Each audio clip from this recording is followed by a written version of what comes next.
Verse 10, Jacob left Beersheba and set out for Haran or Haran.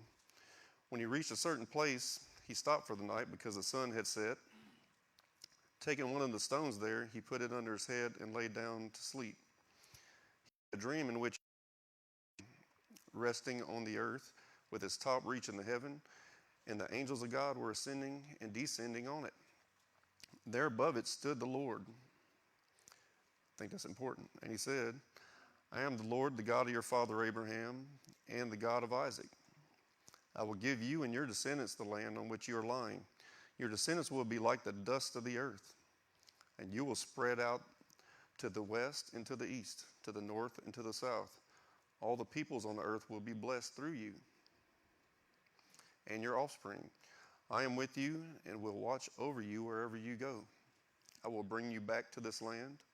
I would not leave you until I have done what I have promised you.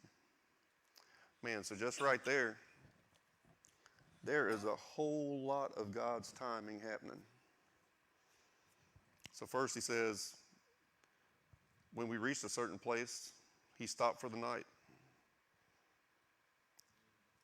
I mean, why did he stop? I'm sure he had a reason why. There you go, Joe. The sun was going down. He said he had a dream in which he saw a stairway resting on the earth. Now, how did he have this dream? And how is he thinking about, man, what is this I'm looking at? I mean, I'm not normally laying down having dreams of angels going up and down a ladder. So this is a God thing happening right here. And there above it stood the Lord, and he said, I am the Lord, the God of your father Abraham and the God of Isaac. Man, again, that's the Lord putting something into old Jacob there. And this is, just keep in mind, this is at the perfect time. Jacob's laying there. He's sleeping. Absolutely nothing's going on. He's laying down, and he's laying on a rock. Well, that's real interesting, right? I wonder why he did that, Joe. Why? There, Joe said, Jesus is the rock. Man, so is that a God thing or what? Is he placing happen tomorrow, next week, next month? But again, that's all in the Lord's plan and what he's doing. He said, I'm with you and will watch over you wherever you go. And I will bring you back to this land. I will not leave you until you have done what I have promised you. Man, so is that happening like all the time? He says, I am with you and will watch over you. So that's God's timing too. Jacob's not having to do nothing to have that happen. God just said he's going to do that. Then Jacob made a vow to the eastern peoples. Over the mouth of the well was large. When all the flocks were gathered there, the shepherds would roll the stone away from the well's mouth and water the sheep. So there's some more timing there that we need to pay attention to, because they weren't going to move that rock until all the flocks was gathered there. Then they would return the stone to its place over the mouth of the well. Jacob asked the shepherds, my brothers, where are you from? We're from Haran. They replied. He said to them, do you know Laban, Nahor's son? Yes, we know him, they answered.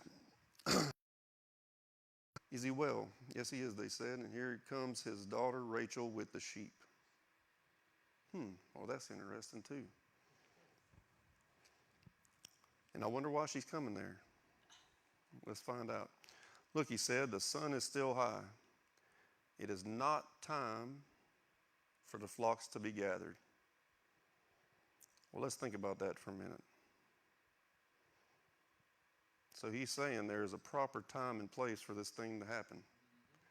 There's a proper time and place for all these flocks to be gathered. There was a time and place that God set up for Jacob to be. We said earlier, Jacob's out looking for a wife. So Jacob shows up. He goes and has his dream. He puts his rock where God had him place it after he slept on top of it. And now he shows up at this well, and there's another big old rock covering this well up. So these guys can't water these sheep yet because it's just not the right time. And what did it say? It said it's the sun is still high. It is not time for the flocks to be gathered. But Rachel was there with the sheep. Water the sheep, take them back to pasture. We can't, they replied, until all the flocks are gathered and the stone has been rolled away from the mouth of the well. Well, that's interesting too. Why would they not roll that stone away until a certain time? And why would they not water those sheep? Well, it's because everybody wasn't there. It wasn't time. It absolutely was not the proper time. And then, too, they're there in the heat of the day. They're in the hottest part of the day. I mean, if you're in a desert, it's pretty warm, pretty smoking there. It says, then we will water all the sheep. While he was still talking with them, Rachel came with her father's sheep, for she was a shepherd. What do shepherds do? They lead their sheep around, right? And what's funny is, Jacob's out here, and he's looking for a wife, and the lady he's looking for is a shepherd. Well, I wonder how she showed up at the same time.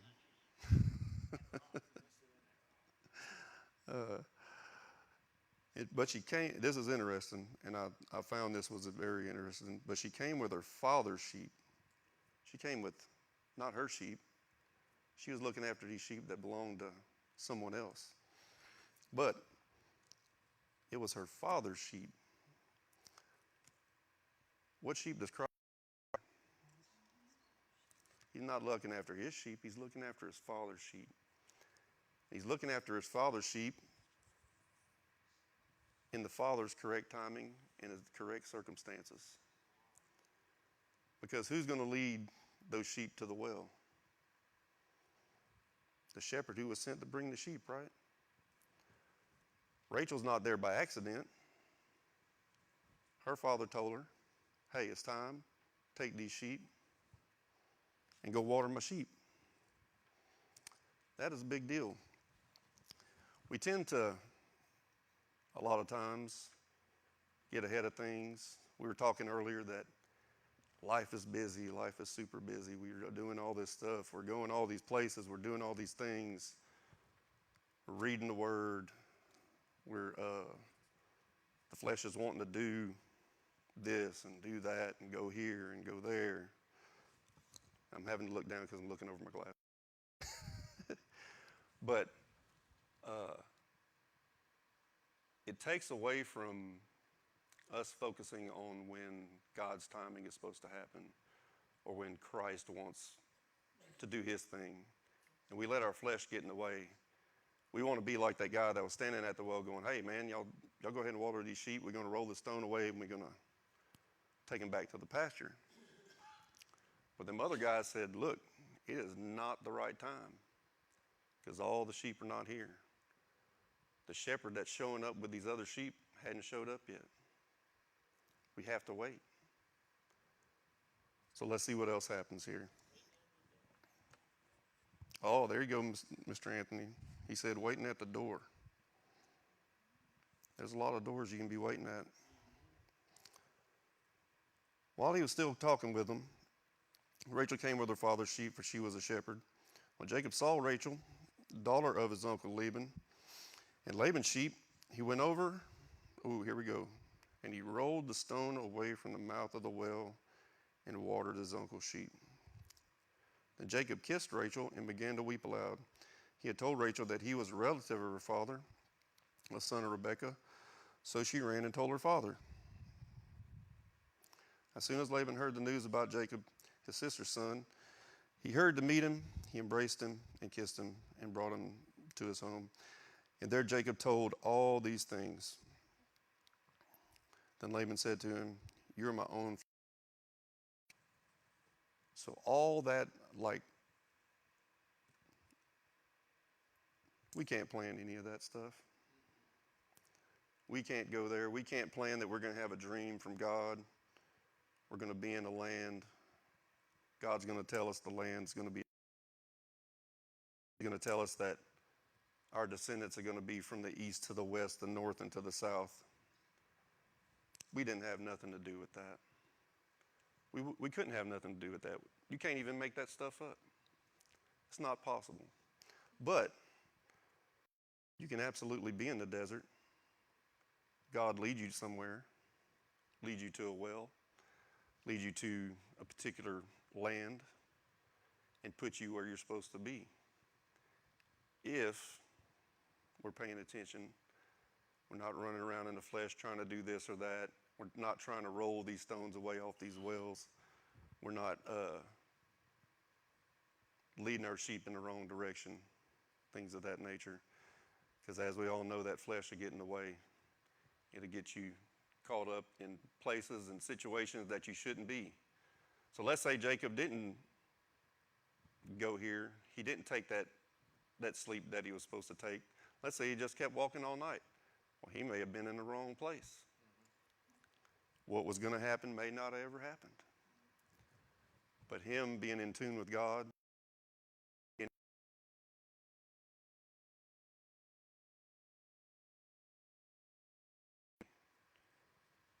who shows up? Oh, well, the female shepherd shows up. She shows up at the right time. They roll the stone away. And all the flocks are there. So they all get watered. Well, in different terms, in different times, there's been situations where flocks showed up, flocks were fed, but none of them got watered. It's happened. But there's also been times when it's God's proper time that the shepherd's only looking for one. So we'll go to John. We'll talk about the woman at the well. Same well, by the way. And we'll go see what that has to say. Let's go. I think it's, let's see. I think that's John 3, if I'm not mistaken. I could be wrong.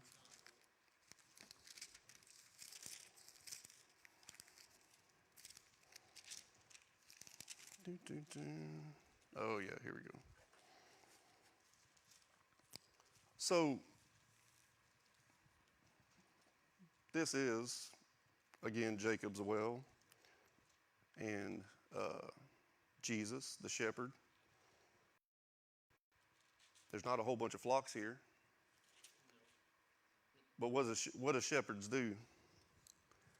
They may have the flock, they may have them all in a pen. Sometimes one of them escapes. Some of them, his disciples had gone into the town to buy food. The Samaritan woman said to him, "You are a Jew, and I'm a Samaritan woman. How can you ask me for a drink?" Just like dust spread all over the place from the north to the south. So even her being a Samaritan woman is saying, I know that we all come from Jacob's lineage there. So who gave us the well? Well, she's saying Jacob, who gave us the well and drank from it himself, and did also his sons and his livestock. Sound like he was doing some shepherding, right? Jesus answered, "Everyone who drinks this water will be thirsty again." Speaking about the water from the well. "But everyone drinks the water I give them will never thirst. Indeed, the water I give them will become in them a spring of water welling up to eternal life." So right here, Jesus, being a shepherd himself, looking after his father's flock, where is he at? He's out here meeting with a woman who's not supposed to be there. And this is the best part.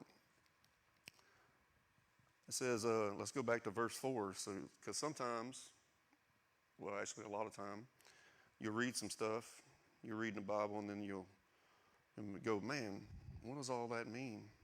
And why is Jesus over there? Why is he at that well? Well, if you back up, it'll tell you usually. It says, now we had gone through Samaria, so he came to a town in Samaria called Sychar, if I said that right. His son Joseph, Jacob's well, was there, and Jesus, tired as he was from the journey, sat down by the well. It was about noon. It's about the same time that Jacob was at the other well. The sun was high in the day at its highest. So again, God is setting up his timing right there. He's getting all the sheep where they're supposed to be at the right time.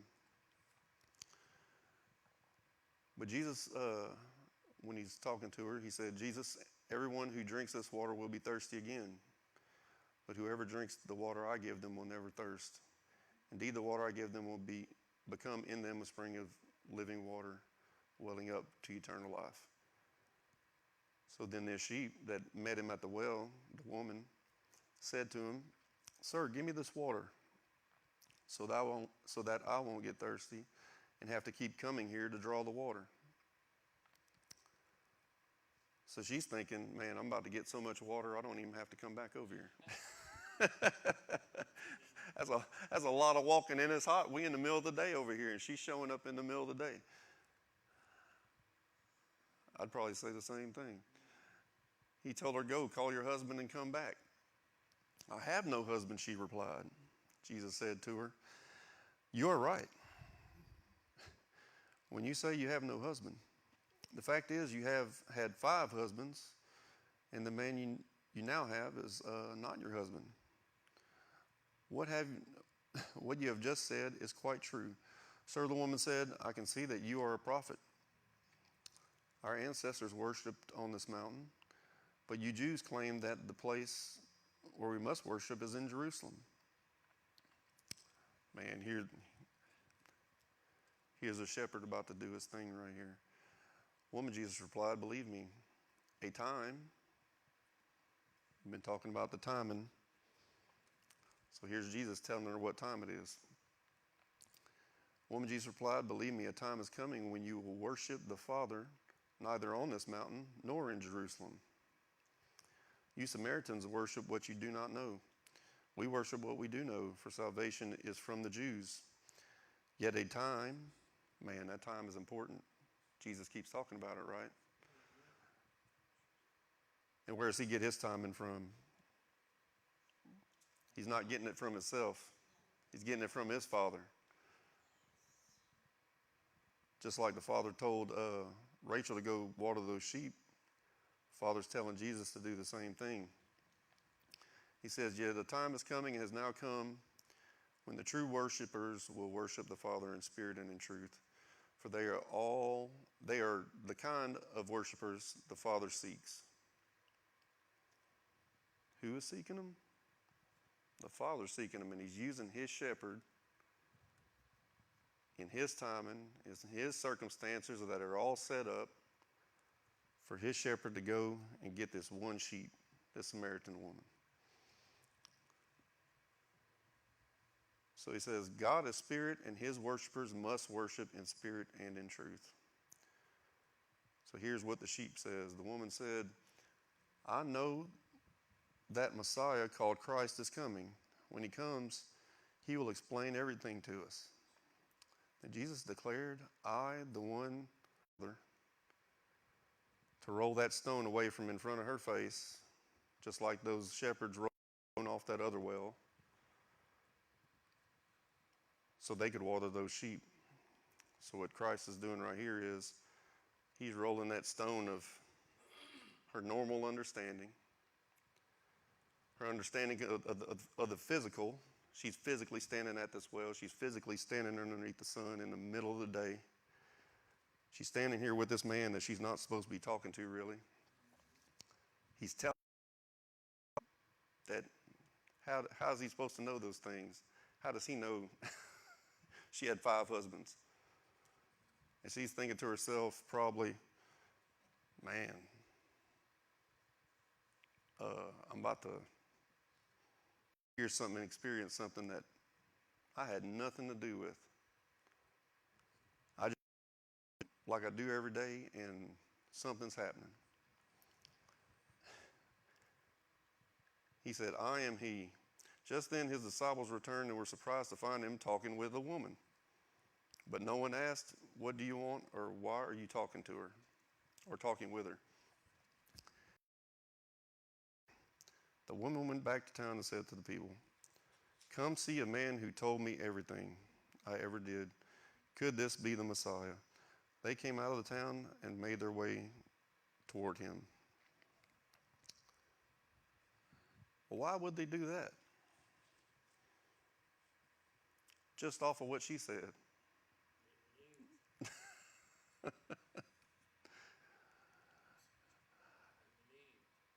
That's right. Well, and what did she take with her whenever she left Jesus and she left that well? What was that, Miss Cat? She did. She didn't take her vessels that she took with her, left that over there. She only took one thing. She took that living water. She went to that well. She met that shepherd who was sent there by his father to catch this one sheep that had 5 husbands previously. But that wasn't what the whole situation was about. Christ was there to do what his father asked him to do. When his father asked him to do it. He didn't even have to plan it. The father sent him there with nothing to pull water out that well with, which made that woman ask him a question. Sir, why you can't get this water? You can't have a drink. You don't have nothing to put it in. You don't even have a cup. All that was orchestrated, just like Jacob being at that well, being in the desert, just like Rachel showing up with her sheep to water those sheep, just like those other shepherds being there. Let's say Rachel would have showed up at that well by herself. She couldn't have moved that big old rock off that top of that well. But she shows up and them other shepherds are there. They could all grab it, move that rock out the way, and everybody gets watered. Jesus shows up. No one drinks any water. But everybody gets watered, nevertheless. But the shepherd did get his sheep. He got her. He picked her up, put her in the pen with him. And when he showed up, she knew his voice. She knew exactly who that was. And didn't have to be told, really. But he told her anyway, just to confirm. But think of some other circumstances. Jesus shows up. He's got the 5,000 sitting there. Well, we say 5,000. It could be way more than that if they had women and children and whatever there. What happened after Jesus said what he had to say there? They all shot out. They all left, picked up what they had. And that happened multiple times. If the sheep never hear the shepherd's voice, what are they going to do? They're going to take off running. They're going to go here. They're going to go there. They're going to do whatever the flesh is asking them to do. A wolf's going to show up. They're going to scatter. You never know what's going to happen. I mean, you have a whole bunch of animals. Lightning will strike and they'll run off. But there's time for us to do certain things, stuff we do in normal everyday life, like we were talking about earlier. Life gets the best of us sometimes. It gets busy, it gets hectic. We're running around doing everything, buying groceries. Joe's trying to feed me cookies all night. All night. It's going to happen later.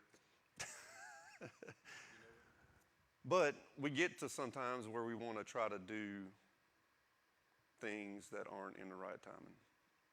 We do it a lot. We all do it. We've all done it. It's all happened. Got to stop, step back, say, hold up. we're not driving this car, we're not driving this ship, we're not driving this boat. But T. Joe says sometimes we don't need to put the cart before the horse. It kind of goes in the wrong direction when you do that. But what we do need to do is when we do slow down and we do stop for a minute, we do look around, we can tell if we're on the right path or not.